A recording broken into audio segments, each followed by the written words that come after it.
Welcome to Viewpoint from Overseas. I'm your host Faraz Darvesh. As you could see, I'm wearing the traditional Pakistani dress because we are celebrating Eid. So we'll discuss what happens in Eid. It's a very well-known Muslim festival.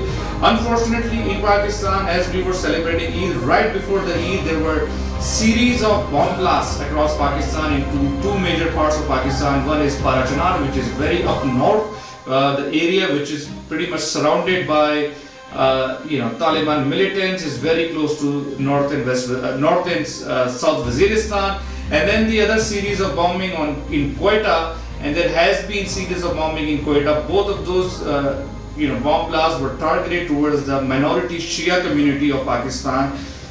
So we'll take a deep dive on that, and then at the same time we also saw a massive accident where more than 100 people were killed in Punjab, in the village near Bahawalpur, where petrol tanker had an accident and people were gathering or filling up fuel, and then they happened to, it somehow triggered fire, and many people died in that incident. Then towards the end, we'll discuss the Supreme Court verdict on President Trump's Muslim ban. We'll see what is this new verdict about, what will be the next, what will happen. I have with me Misbah Azam, and then I have with me Ali Hasan Cemendtaur. So both of you, thank you so much. Misbah, Eid greetings to you. Eid Mubarak, as we say in Pakistan. Yes, you too. Tell me, how did you celebrate Eid? Well, very simple. My wife was out of town because she had some business to do in Seattle, so obviously I was with my kids. Okay. We just went in the morning very regularly for the So prayers. in Pakistani culture, because all of us belong to Pakistan, in That's Pakistani true. culture we have this unique sweet dish That's which is true. called sheer korma or savaiya, and we eat those on the day of the Eid. So Yeah, did you eat any of but those? no, this year I did not Okay, get so it. your Eid far. hasn't been completed No, yet. it is not completed. So Cemendtaur, let me come over to you. Tell me about your Eid. No, Faraz, this time I did not quite celebrate Eid because there's so many things went wrong, and it was very hard to celebrate, with all these deaths, one after another. Okay. And especially just the day before Eid, now the death toll is 157 people. The people who died after the oil tanker, the gasoline tanker overturned, and people were there to collect gasoline. So, audience, Yes. as I mentioned earlier, this time Eid was very, very crucial for, especially for the Pakistani community, because of these series of bomb blasts, and then the accident of the oil tanker that resulted into the deaths of hundreds of people. So we celebrated Eid with very heavy heart. So let me go ahead and take a deep dive into all these bomb attacks, suicide bombings by Taliban on the Shia community, and then the oil tanker accident that resulted into the deaths of hundreds of people. Misbah, there is a series of debate happening as we speak. Prime Minister Nawaz Sharif, he decided to cut short his London trip, and then he came to Pakistan. But when he came to Pakistan, he drove to Bahawalpur and sympathized with the injured and with the families of those who lost their loved ones. But there is a heavy criticism on him that he decided not to go to Parachanar or not to go to Quetta, and he decided to go to a small village in Punjab to please his own constituency rather than the northern part of Pakistan or the Quetta, where he does not really gather many votes. Yeah, actually, that was a little bit. He should be looking into that, and not only him. None of them even go there. Neither military chief went there, nor Imran Khan, who is criticizing heavily. He didn't go there. So it is something very interesting that it seems that the governments in Pakistan and the politicians, and even to large extent the military also, they are more worried about Punjab because that is the constituency where everybody has to win election or get support from, in case So of military. this is I would basically say. a selfishness. Well, that's true. It's like you call it politics, mostly a politics. That Nawaz Sharif is in trouble nowadays, so he has to woo his people, although... Well, the people he visited were the victim of accident. Nobody agree. deliberately killed them. That's what The exactly people, the I was hundreds about of to say, people, yeah. hundreds of people died in Parachanar. They were hundreds of- murdered, and Quetta Yeah. were murdered by Murdered, ISIS, exactly. Al-Qaeda and That's Taliban. correct. Samantha, over And to you. they should be They should be getting showing more sympathy more sympathy For those towards them. people because they were That's killed. correct, yeah. It wasn't a natural disaster. That's true. Samantha, over to you. So I agree with Misbah, but at the same time, I think that for the Prime Minister, especially Parachanar is not a place which is safe even for the Prime Minister to go to. So I'm not sure if even when they had electoral concern in Parachanar that he would have gone there. I think that there's so close to the Afghan border and so much happening there. I think that it would have taken much more security measures to make him secure there. But obviously he could go to Quetta, but the Quetta incident, in a way you can say that wherever the bomb was going, wherever this explosive material was going, it did not end up there. So it ended up basically taking lives of policemen and people who were around, that truck. Samantha, tell me this. Are you in agreement with his recent statement that he made in London that Radul Fasad to Zarbias, they all are progressing well and there is a peace, the peace is very near to us. Do you agree with this statement? Well, first of all, Zarbul Azab stopped and this Radul Fasad is in fact taking over. So it had one name before and now it became this Radul Fasad, thing. But I mean, the whole thing is this, that, it's basically what we see. They can make all the statements in the world they want, but the reality is completely different, which we see these explosions and these murders, happening very regularly. So how can we say that all these operations have been successful? So we're not seeing that success part of it. Yes, they can claim that in the absence of Radul Fasad, there could be 15 more incidents and now there's only one. But how would we know? Okay, Misbah. Right now we are seeing what is actually happening. Yeah, let me go over to Misbah. Misbah, there are few fundamental flaws in Prime Minister Nawaz Sharid's visit. First of all, if he were to make a visit, he should consider those who were killed rather than who died out of an accident. Number one. Number two, he should know that he's a Prime Minister of Pakistan, not a Prime Minister of Punjab, right? Although yes, his constituency is heavily in Punjab, but he is a Prime Minister of Pakistan. Number two, and then in the end, I mean, do we need to remind Prime Minister of Pakistan that this is probably was the 30th or 40th attack in Parachanar or in Quetta? There has been heavy deployment of army, rangers, security forces both in Parachanar and in Quetta, but yet we still see those bomb blasts. So how effective is the army deployment there? Yeah, see, first of all, this about Parachanar, if you see the history, when there was no Shia-Sunni riots in main Pakistan, in Punjab and other parts of Pakistan, Parachanar, even that time this used to happen. So there was a tension, very long-term tension over there between these two communities. And obviously now the thing is that after the inclusion of Al-Qaeda and ISIS and all that, these groups take advantage of that type of tension between them and use one against the other, or maybe getting camouflaged into that.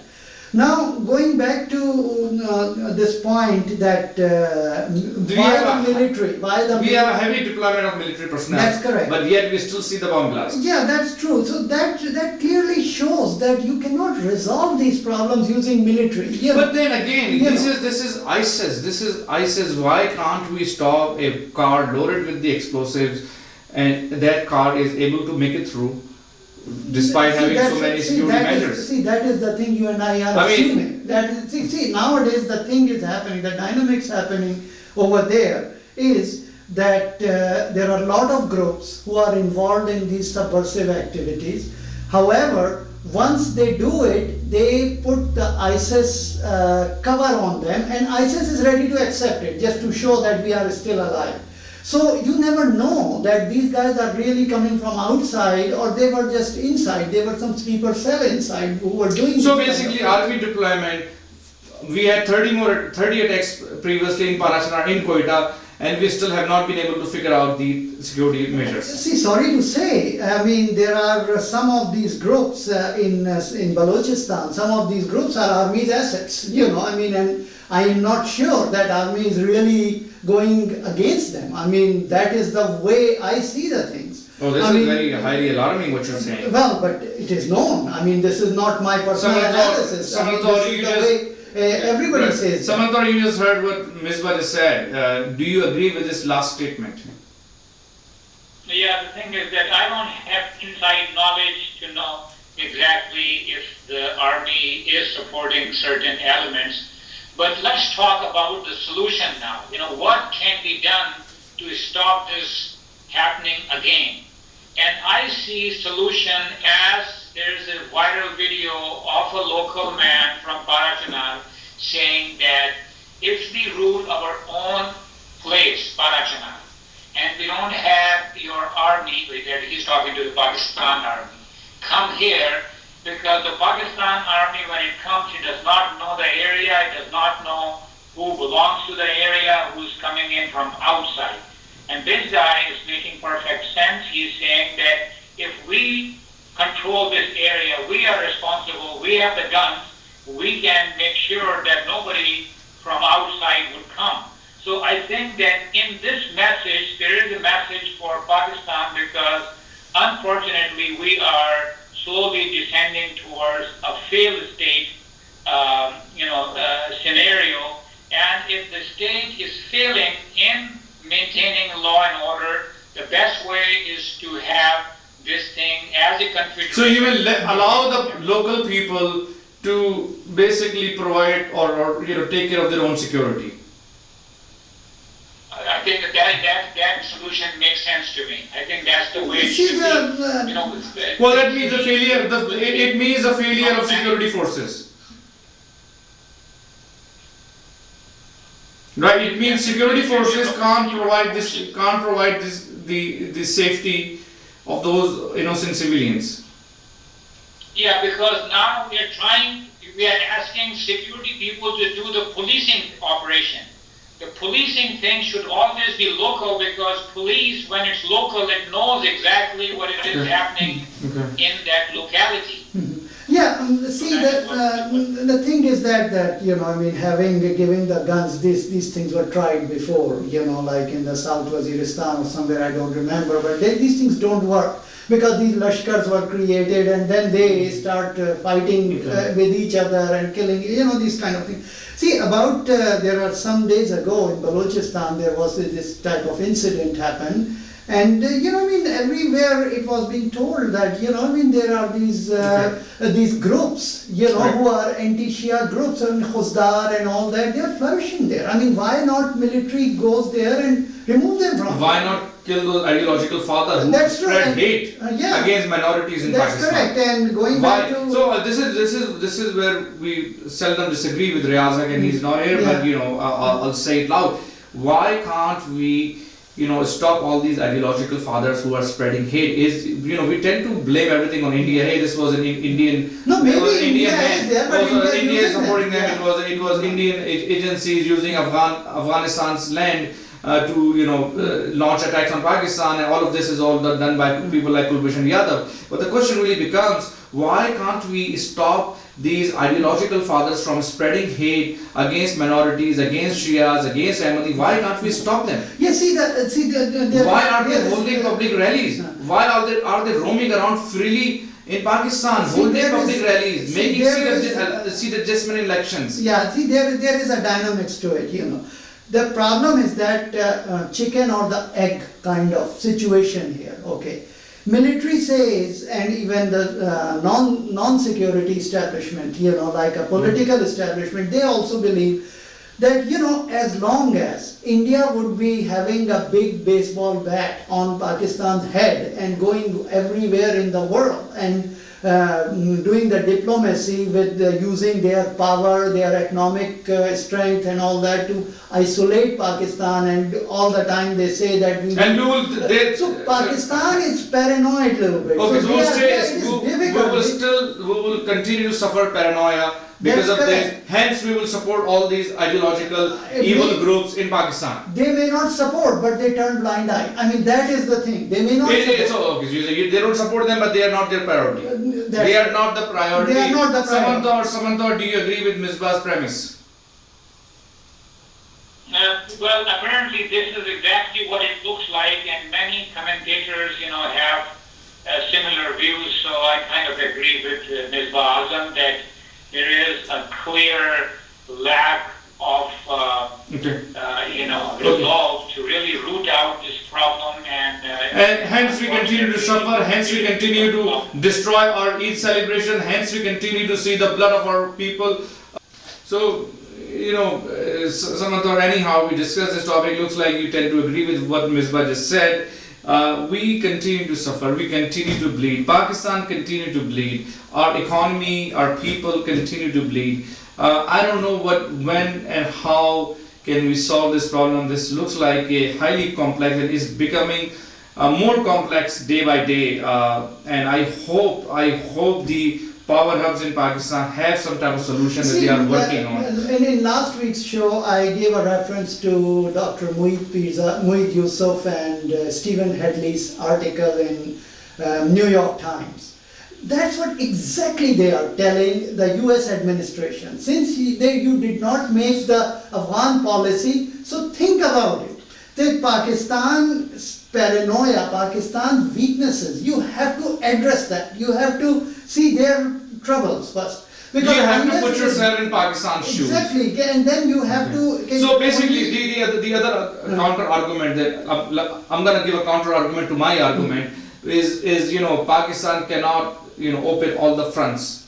Pakistan cannot open so many fronts and then does not have the capacity to be fighting with ideological fathers, terrorist group, and all types of different groups, which hence, if they go all at once, it could create chaos in Pakistan. Because there is a thought in some of the military leadership and among the civilian leadership is that if we relinquish everything from our hand, then we are just sitting duck. Right now, it is some sort of deterrent for us. Mm-hmm. Unfortunately, this deterrence is not in their control. So deterrence is out of control. Out of control. So the snacks we kept in our backyard are now basically biting us. Let me shift gear. Prime Minister Modi is in Washington, and looks like right during his visit, Sayeed Salahuddin, who's the Kashmiri separatist, who leads the Kashmiri separatist group, is now is now classified as a terrorist. Is it a blow to Pakistan? Is it a blow to Kashmir cause? I don't think so. It is a blow to Kashmiri cause, and besides these type of quote unquote mujahideens, some people call them, they hurt the Kashmiri movement more than supported. That helped. Okay. Nowadays, the Kashmiri uprising has much more power, much more voice. But don't you think, Misbah, don't you think that having a jihadi element in Kashmir movement, or having a religious element in Kashmir cause is basically destroys the Kashmir cause, because world is not willing to tolerate or accept this whole jihadi complex or the jihadi movements. No, that's what exactly I said. Yeah. Right now, what is the Kashmiri movement, the way it is going now, which is the grassroots, where students, civil society, they are involved in it. It has much more voice, it is much more higher profile. No, but they classify them. India classifies them as religious extremists. No. Burhan Wani, they classified Burhan Wani as a religious extremist. So what? Because see, India is not only, the world is not taking news from India. New York Times is publishing articles against Indian excesses over there. So nobody listened that, sure, India would say something. Okay. Cemendtaur, over to you. Yeah, first of all, a little correction. He was already a terrorist as far as India is concerned. Sayeed Salahuddin was a terrorist. Now that Modi is here in the US, and now he left, but when he was in the US, and the State Department called him a global terrorist, which is kind of funny because Sayeed Salahuddin is not involved in any globally terrorist. I mean, yes, his concern is, his fight is for Kashmir and separation of the Kashmir Valley from India. So this is funny that he has been now called a global terrorist, as if he's doing some kind of a global terrorism which has its tentacles reaching all over in the world, which is not the case. And the other thing is that it is not going to make much difference to Sayeed Salahuddin. He is currently in Pakistan, Pakistani Kashmir, and I think that he has not been very active, but whatever with the designation as a terrorist by India, he would just continue whatever he was doing before. Okay. You see, the global terrorism definition is a very vague definition. US says India is our ally, it is our economic interest, anybody doing terrorism against India is terrorist, is a global terrorist. I mean, this is the definition. I mean, Okay. I can laugh at it, I can deny it, but that's why US sees things. They say that, okay, it is against US interest, so it is a global terrorist. That's it. It's simple. I'm going to change the topic with this note that we hope to see peace between India and Pakistan. We hope to see solution to this, long-standing Kashmir and other conflicts between India and Pakistan. And I think the best way to resolve it is the dialogue. There is no, I don't see any other military solution to this conflict. I have many Indian friends and I love them, and there are so much common between India and Pakistan. Hope to see peace between those two countries in my lifetime. Over to the 7 Muslim country ban of President Trump. There has been a new verdict by Supreme Court. Tell me about the verdict. How do you see this, Misbah? See, that verdict is kind of partial victory to White House, if you will. They did not put the blanket ban, what basically in the dissent note, Justice Clarence, Justice Alito and Justice Gorsuch wrote. They wanted to have a blanket ban, but the verdict says that if there is some bona fide relations to the US or any agency or any person in US, suppose you are from one of those countries and your brother wants to visit, it seems you will not be considered. And even some examples were given that suppose somebody has an admission in university here, so they can come. However, the problem is not that. Problem is that now the borderers, the people sitting on the immigration, they have to decide that this person come under, what is the definition? I mean, okay, relationship. What relationship? Can your cousin come because he is related to you? Can your second cousin come related to you? So bona fide is a very difficult thing. Then there is a question came that any refugee can ask the church here that sponsor me and have me come in the country. Would they be allowed to come into the country? So these kind of questions, and the chances are there would be a huge litigations coming against it. There would be a So you don't see any further development on this 7-country ban? No, actually it will, see, first of all, when the media today tried to ask Homeland Security what is the date, what is the timing and all that, they did not respond. They say that, well, it is TBD, yet to be determined. However, there is a hearing will start in fall. Okay, actually. let's close the show. Samantha, over to you. What do you have to say on this new verdict about the 7 Muslim country ban? I think that you cannot call it a victory for the White House or Trump. If anything, whatever their intention was to completely ban, it has been watered down. And now, before, if somebody is coming from, say, Iraq, first of all, of these 7 countries, maybe the easiest was to come from Iran. For other countries, there's already a war going on, and it was very hard.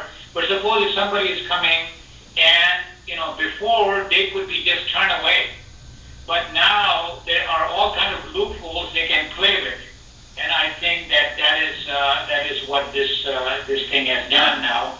That it would not be a blanket thing; it would be case by case, and there would be more legal fights. Okay. Let me wind up the show, audience. In the end, I would like to congratulate everybody with the happy Eid greetings, and I hope, we pray that this Eid brings us lots of peace, joys, and we enjoy with our family, and we hope to see peace in global peace, and the peace in Pakistan, in between Pakistan and India, and in Pakistan indeed. Keep watching Viewpoint from Overseas. We'll see you next week.